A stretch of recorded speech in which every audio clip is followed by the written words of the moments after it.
Yo, what is going on, guys? This is your boy TrevCL, and today I'm here with NPL Season 8 Week 6 against my good pal Verd and his Tampa Bay Frogadiers. Now, I'd like to say a few things first before we get into this team builder real quickly. First, sorry for no skit this week. I actually lost my voice halfway through the week. I had the skit all planned out. I knew what I was going to do. I was going to do some cool, like, shrimp on the Barbie stuff because, you know, Verd's Australian, and it would have been really fun. However, you know, I lost my voice halfway through.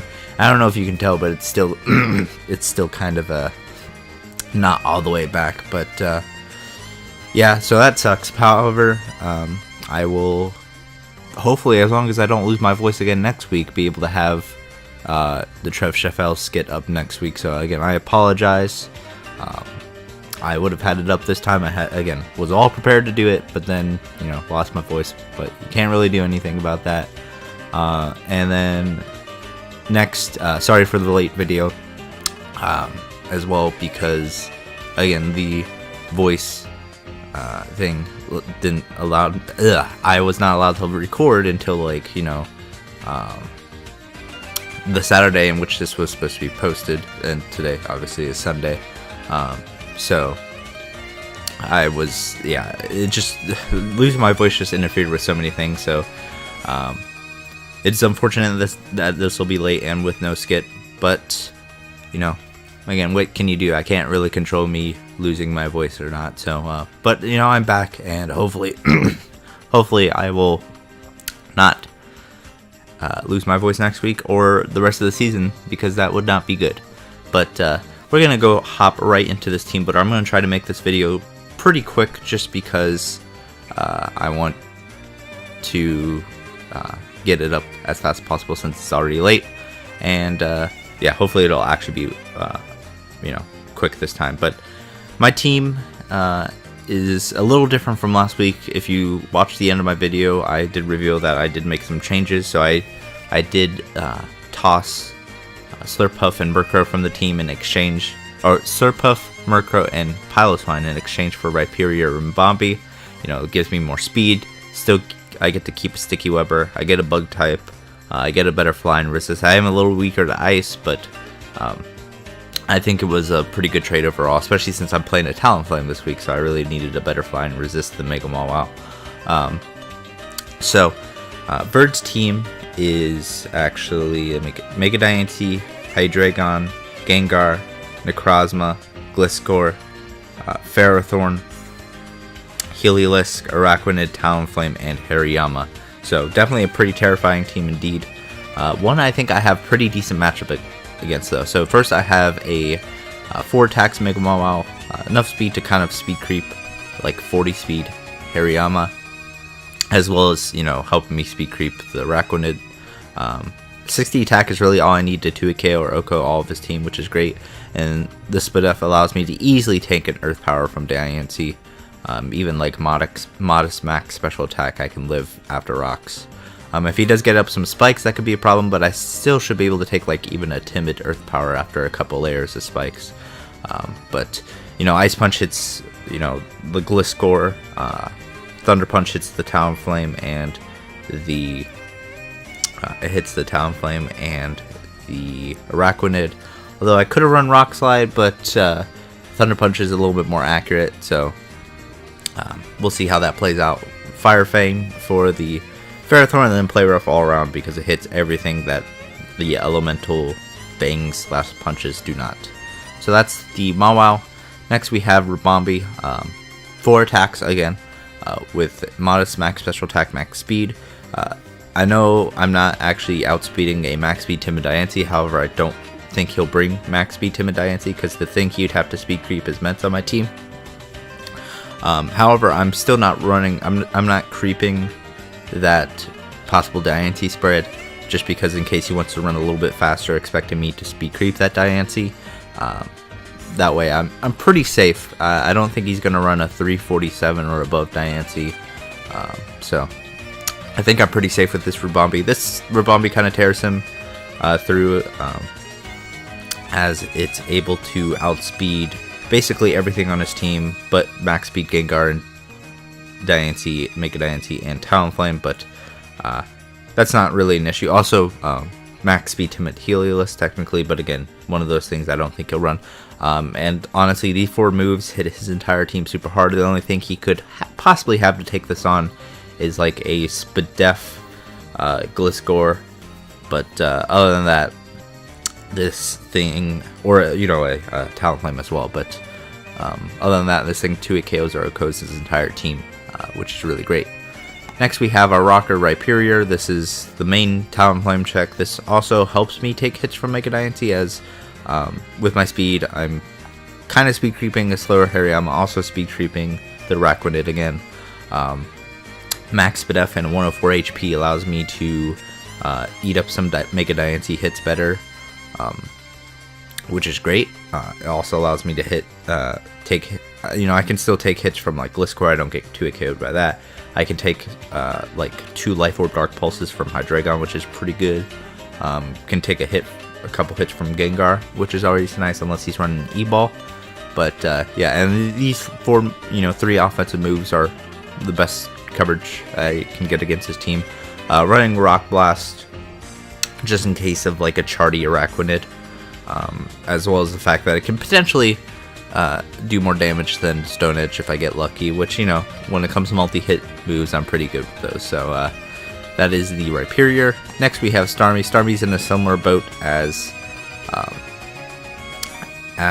the Ribombee. It's something that outspeeds basically his entire team. Unfortunately, I can't run Modest on this because Modest Starmie only hits 329, which would be outsped by Diancie and Gengar doing the speed creep for Mence, which is really unfortunate because, like, honestly, with Modest, I'd be able to do a lot more damage towards this team. Hydro would 2-hit KO stuff like max HP Necrozma easy. I mean, it still can 2-hit KO if I get higher rolls, but yeah, it's still really good though. This coverage hits this entire team hard, and that's the theme of this week's team is coverage. So this Starmie is really good. Breloom is actually the only setup Pokemon on my entire team. It's sub Mach Punch, Bullet Seed, Sword Dance with a Thalic Berry, enough speed to outspeed everything but Talonflame and Scarfers after a Thalic Berry boost. And this thing puts in a lot of work if I can weaken his Ferrothorn and kill his Talonflame, or weaken it into range of Mach Punch. Like this Breloom puts in a ton of work, so really hoping that this Breloom can put in the amount of work I expect it to. And then finally we have Nidoqueen, which due to Rhyperior being the rocker, I don't need rocks, and like he doesn't have, I mean, his only grounded poison is Gengar, and like honestly that's not really going to want to switch into a lot of things on my team.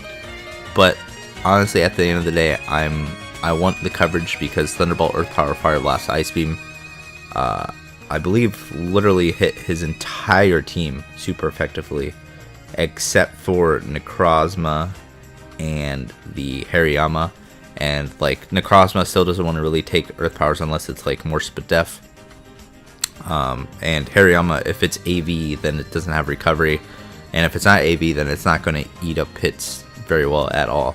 I'm running enough speed to outspeed Jolly Hariyama. 168 allows me to pick up the 2-hit KOs, the 3-hit KOs, the OKOs I need to, and then I just put the rest in Spadef to give me a lot more bulk, because this thing is meant to switch into stuff like, or maybe not switch in, but take hits from like Mega Diancie, Hydreigon,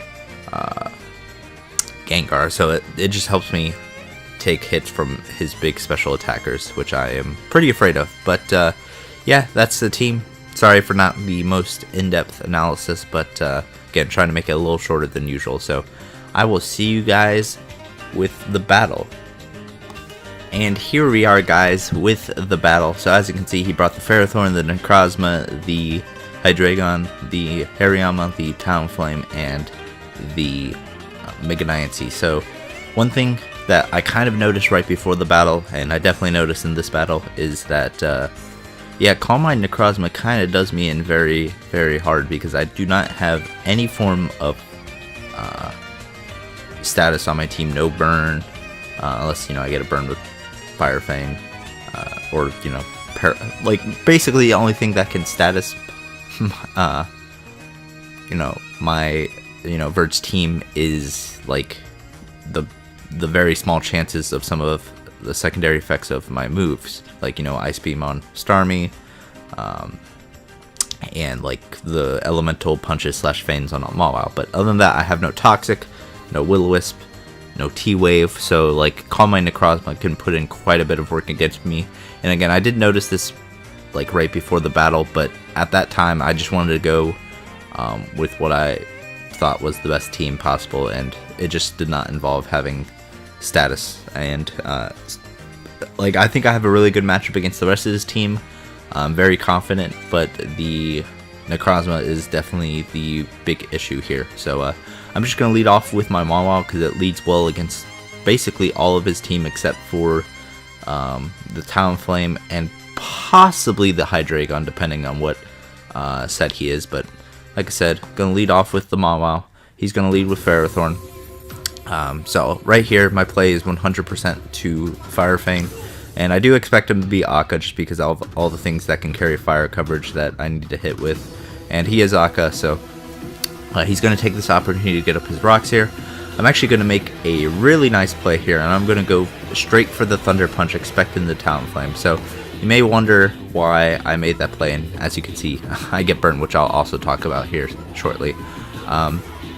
So I felt that Ferrothorn was really annoying against my team. It resisted my Starmie's dual stab, and he didn't know what coverage moves I could possibly pack. It resisted Moonblast, which otherwise had no resist after the Talonflame went down. He could take a hit from Rhyperior, and like depending on what moves my Breloom could have, it could potentially take a Mach Punch for my Breloom, I believe, if I didn't set up an SD. So Ferrothorn was kind of annoying on paper. Now obviously I had a way to deal with it with every single one of my Pokemon except for Rhyperior, but at that point it was 2-hit KO'd by Earthquake, so not like a really huge deal. So I expected him to switch out, and like there was a lot of things he could have gone into. He could have gone into Diancie or Hydreigon, predicting Fire Fang, or even possibly Hariyama. But like those things are really risky because if I click Play Rough or Iron Head, which obviously I only had Play Rough, but he didn't know if I had Iron Head or not at that point, then that could potentially be scary. So I figured that if he was to switch out, it would be in the Talonflame. So my thought process was he was either staying in which case he got me, or he was going into Talonflame. I didn't think he was gonna, if he switched, he wasn't going into anything else because Talonflame resisted both my dual stab and my coverage move for Ferrothorn, which I'd already shown. So he might have felt safe, possibly, going into Talonflame, thinking that maybe I would have Knock or Sucker as my last move for Necrozma. However, I had T-Punch and I went straight for it. And as you saw, I got burned. And when as I said in my team builder, I talked about possibly running Rock Slide, but I didn't want to miss. And I knew this was a chance that he could be Flame Body, and if he was Flame Body, that he could burn me. I was willing to take that risk, and it did not pay off. Had I run Rock Slide, this wouldn't have been a problem. But now, depending on how fat his Necrozma is, he could potentially set up on me. So he is going to go into the Necrozma here, and he's going to go straight for the Calm Mind, which is the set I was fearing the most. And I'm going to go for the Player Off, get a crit, and that does 48. Now, I think according to my calcs, that was definitely somewhat of a, like, he had to have some bulk investment somewhere. I believe I calced max HP, and that was about the roll I could have gotten with a crit. So at this point, I'm assuming he's a little bit bulkier than usual. So right here, I'm going to make an interesting play. I honestly thought he'd be packing the Heat Wave, and not the Earth Power, and then he'd have Photon Geyser as well. So I really wanted to go into Robombi here, but just in case he clicked Heat Wave, I actually am going to go into my Rhyperior here. And if he's not like, I'm assuming he's probably Z at this point because of the fact that he's not having leftovers recovery. And I can't take a Z Photon Geyser, and I also can't take a Z Earth Power. So the reason why I went into Rhyperior instead of Robombi, because Rhyperior kind of covered everything. If you went for like a Heat Wave there, then obviously Rhyperior could tank that. If you went for Moonlight, I thought that maybe if he wasn't Z, that I could take any one hit. And Earthquake would do like 45 or something, 40 to 45 to put him back in range of possibly Rabambi's Bug Buzz. But yeah, Rhyperior just dies, which is unfortunate. So no more rocks. Not that rocks were huge because Talonflame was already dead, but it would have been nice to have chip damage on everything as it switched in. So right here, I'm gonna go into Rabambi, and I'm gonna fire off my Modest Life Orb Bug Buzz, and it's gonna do 55, or it says 56, but it's at 45 right now. So it does like anywhere from 55 to 56.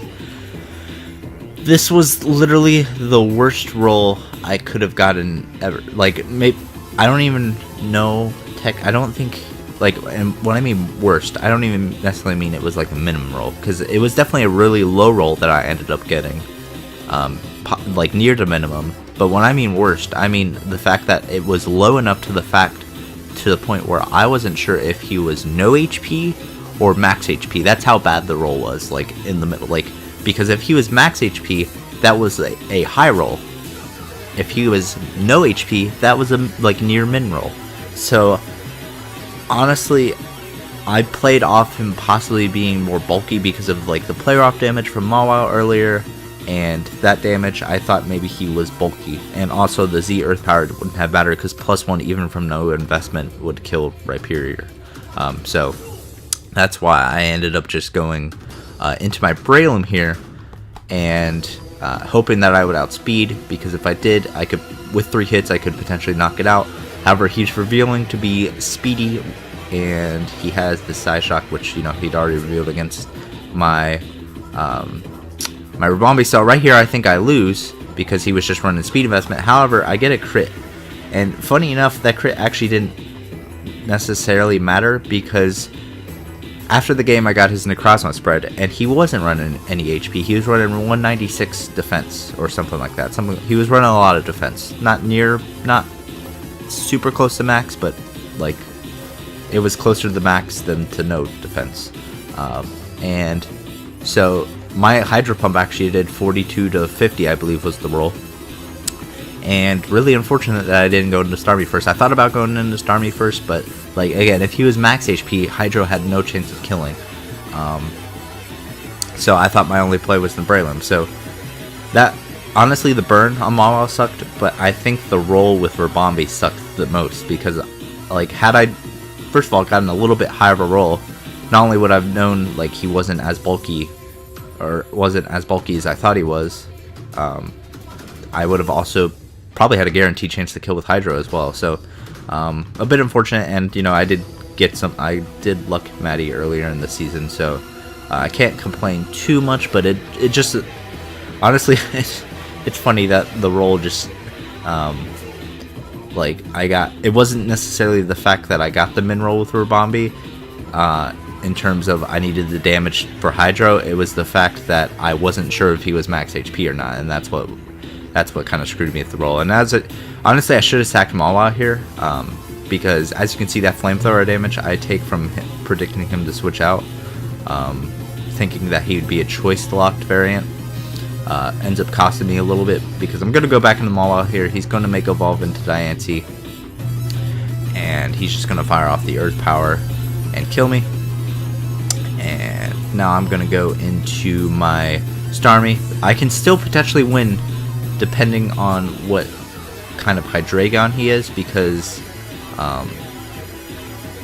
if I can get a little chip damage on the Hydreigon, it's not necessarily over. So I'm going to kill off the Ferrothorn there, and this is where the damage from earlier matters, because had I been completely healthy, then I could have actually switched in my Nidoqueen there, taken 2 Dark Pulses. Now he could have gone into Hariyama, so then it might have become a 50-50 from there, and then another 50-50 after that as well. Because basically what could have happened, as you see, I take the Dark Pulse and kill off his Hydreigon. However, it doesn't matter, because Hariyama can take a hit and kill me, and Diancie can kill me with any move from there. So what it could have happened is, had I had more health on Nidoqueen, I could have gone into Needle Queen on the Dark Pulse, taken like, the 34 that I ended up taking. If he stayed in and went for another Dark Pulse and didn't flinch me and I get Ice Beam damage off, then Hydreigon's Enrage of Ice Beam, and I potentially sweep him with Starmie from there as long as I hit my Hydro. And depending on his bulk with Hariyama, Psyshock could kill if he was no bulk, which I believe he was actually no physical or bulk or HP invested. So that actually, Psyshock I think would have actually killed his Hariyama.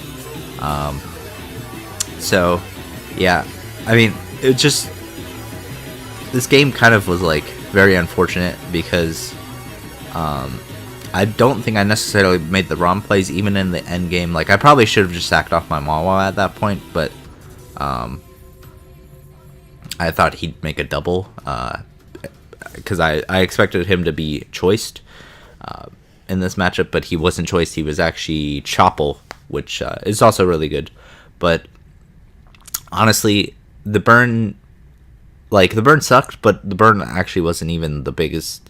Like, honestly, the roll was bigger because I just didn't know. I wasn't even asking for like a higher, like a mid roll, like just 1 or 2 more percent, and I would have known that he was not max HP, and that I would have gone into Starmie. Because even if I didn't know exactly what his bulk was, like maybe I thought he was not max HP but still pretty high HP, like then I still would have had the chance to kill with Hydro.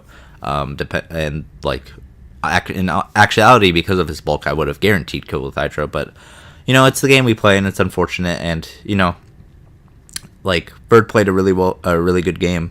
I am proud because I did make that Thunderbunch prediction. However, like, if I really, really, truly did not want to get burned, I probably should have just run Rock Slide, because it hit the exact same 2 things that I was trying to hit with T-Punch anyway. But, it was still a good game overall, and, Verge still brought a pretty incredible team. Like, that Necrozma was very nice. It was, like, speedy enough to outspeed Adamant Breloom, and obviously the coverage moves he chose were really good against my team. I actually thought he was going to bring like Heat Wave, just because like everything that kind of resisted his well, I guess I had Starmie, but I also expected a choiced Hydreigon, just because like either Specs or Scarf, especially Scarf, because like 3 out of my 4 Dark Resist are weak to fire.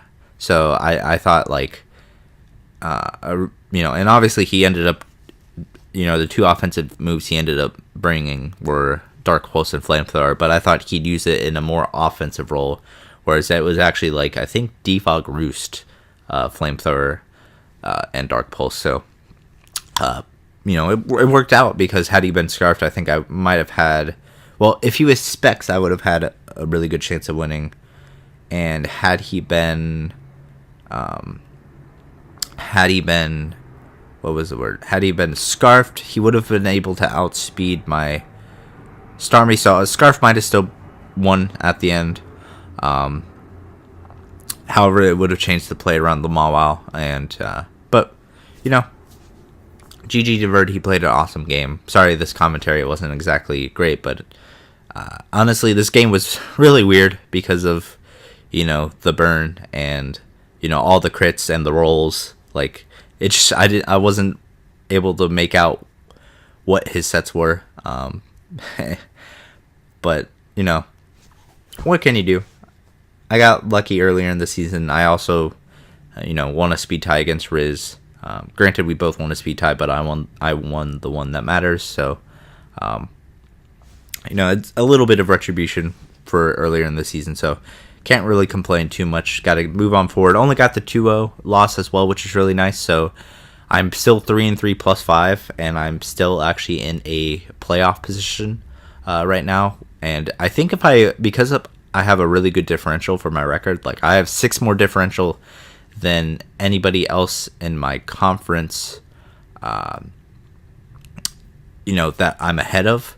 So, like, I think Greg has a -1 differential, Danza has a -4 differential. So, if I win 2 more games, and as long as I keep a pretty good differential, I think 5-5 with a good differential will be enough to make it in my conference.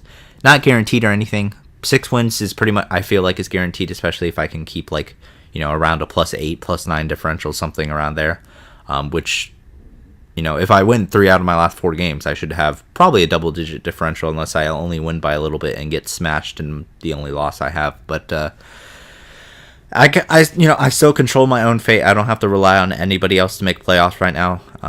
It's only week 6, so still 4 weeks left to go. If I win 2 more games and I keep a reasonable differential, I probably should make playoffs. If I win 3 games and keep a good differential, then I should definitely make playoffs. Winning out would definitely also get me in the playoffs. I don't think it would quite get me into first seed because Aster's doing really well this season, but winning out should at least probably get me, like, say, the 2nd seed or definitely the 3rd seed. So goal is to win 2 more games at the very least, and the dream is to win 3 or 4 more, either win out or win 3 out of 4. But we'll see. Sorry for the rambling at the end, just had to explain some things. But other than that, thank you guys for watching. Make sure you, if you like this video, you leave a like, subscribe if you want to see more NPL or PPL content. I know PPL has been not up lately, but I promise that I will get week 6 up soon, week 7 soon, and then also whenever I get the week 8 and the future weeks played as well, those will be up as well. So excited to see. Those are some good games, so excited to get those up eventually. And yeah, so I'll see you guys next time, either with PPL or the next week of NPL, whichever comes first. I should be able to get up some PPL videos in the next week or 2, so hopefully I can get caught up on PPL videos, and then NPL will come, or week 7 of NPL will come next Saturday. It'll be on time this time, again, unless I lose my voice, which I'm really, really hoping that doesn't happen again, because it really sucked. But yeah, this has been your boy TrevCL, and I am signing out. Peace, guys.